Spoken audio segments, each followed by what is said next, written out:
All right, I am pleased to be joined by Houston Gamblers running back Mark Thompson. Mark, how you doing, man? Good, bro. Good. So I want to get us started with this. I reached out to Mark like 15 months ago when I was first informed that I'd be working USFL and I'd be on the beat. And I said, hey, Mark, Daryl, that would be Commissioner Daryl Johnson, is very high on you and thinking about doing a story. And your reply to me was very, very Mark Thompson. Hey, RJ, I really appreciate it.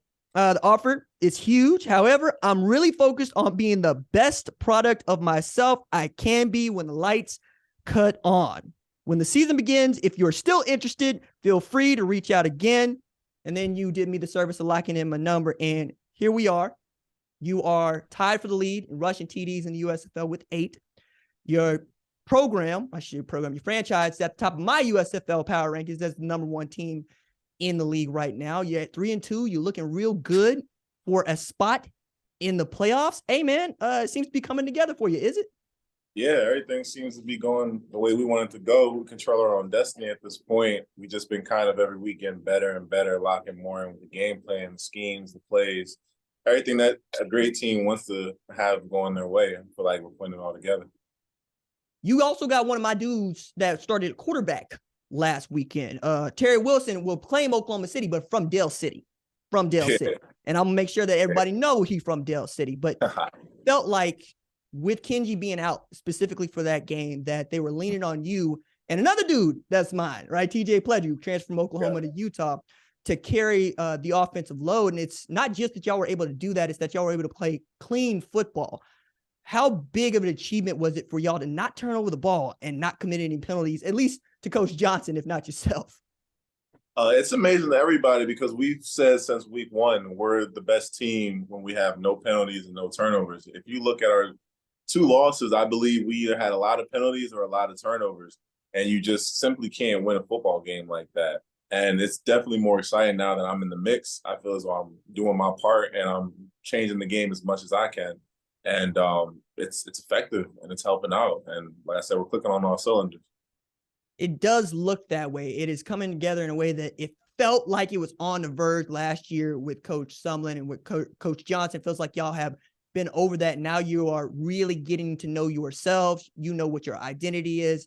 But I am very curious about being the Birmingham Stallions kryptonite as much as anything else. Like, one of the things that I had been saying is, that team's 14-3 since the USFL's return. And one of the things that Gambler fans might tell me is, yeah, but we 2-0. So what we talk about here? Is that how you feel going into this? I mean, we're 2-1 against them. 2-1, Actually, 2-1. We got that one loss, but even then, I feel as though it was late game situation, and I'm pretty sure it was an interception off of a tip ball. So it wasn't like we were getting blown out. I don't think we've ever played a game where we were either A, not winning in the second half of the fourth quarter, or definitely B, we haven't lost a game by more than 7 points since the USFL came back. So, like you said, we were always on the brink, on the verge of being great and having the result that we wanted, but we just needed that extra bit of oomph, and I believe we got it now. So I'm going to take it back to high school because I think this is fascinating. You rushed for 1,298 yards, right, at Dodge City, and we could talk about that. But the 1,500 yards that you had at Cheltenham, I'm curious about that, and the 20 TDs, but I'm more curious about the 3 interceptions. So, like, what they have you doing out there, man? Nah, I was pretty fast back in the day. So they like to use my speed on the outside and the back end. So I was at safety and corner. I can read some coverage. I got a nice little drop back. I read the quarterback eyes and make a play on the ball. You got to take a chance. Great player to do that. You 230 pounds. You talk about backpedaling and playing safety, man. I mean, look, it's all in your lower half, too. Like, anybody sees you running the ball, like we got this great helmet cam of my poor man at Birmingham Stallions. He just got sacrificed to the truck guys because you running him over. But it really does jump out to me that you can be this big and remain this fast. And then I want to jump ahead from high school to Dodge City, because that's when I first came to know about you, because I'm covering recruiting back then. You graduated 2013, right? Yeah. So we're talking about 2014, 2015 when you rushed for 1298. Yeah. So 15. Was that when you grew into the body that you have now? Shoot, I've been I've been about 6'2", 225 since I've been, I think, 18 and 19. So it wasn't until I made that commitment and jumped to Florida where I put on a little extra weight and kind of got in that 235, 245 range. I just wasn't used to eating like that, you know. Shout out to scholarship life. And yeah, but my weight, I think now is 235, and I'm real comfortable at that. I could even drop down to 230 and be exactly, you know, doing what I need to do and feeling the way I want to feel. It feels like the last 10 years has been such a big journey for you, right? We talk about Florida, the Outback Bowl. You still got the record for the longest pass play for a touchdown. I also think that's the longest pass play for a touchdown in Florida bowl game history, right? So the talent has always been there. What do you think you need to show, and what are you showing, frankly, in this USFL season to get your next opportunity? I have to complete a season. I feel like last year there was a lot of hype going into the season, and those first few games, I was definitely doing what I needed to do to showcase my talent. But I didn't have a strong finish, and overall, the team didn't do well. And if the team doesn't do well, everyone's not going to get looks. You know, if we all play well, we all going to get looked at. If we don't play well, it's harder to get a look. So I think I just need to keep playing the way I'm playing. I have to do the little things right, which is pass pro, catching the ball at the backfield.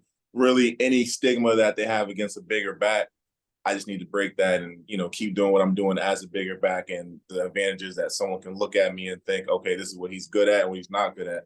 And those things that people think I'm not good at, you can turn on the tape and I could make a case that I am. I think I don't have any drop passes this year. I don't think I had any drop passes last year. I have receiving touchdowns.